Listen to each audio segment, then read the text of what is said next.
Who can you ask? Hi, my name is Jeff Raker. Welcome to the question for today. This is a networking question. This is a question to ask your people if they don't know something. Who can you ask? Who do you know that may have an answer? I love this question because it continues to put the ownership of next steps on the other person.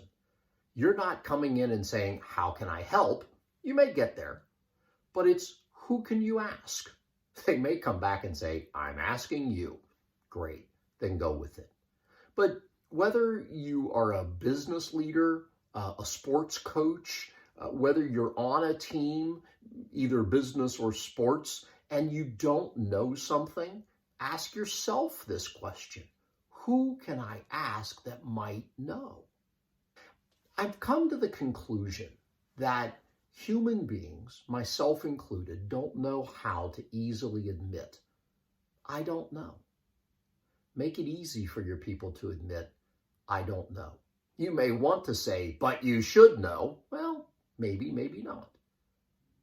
Make it easy for your people to admit they don't know so you can ask them this question.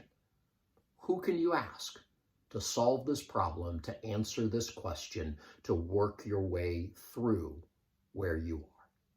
Level up your leadership with this question for today.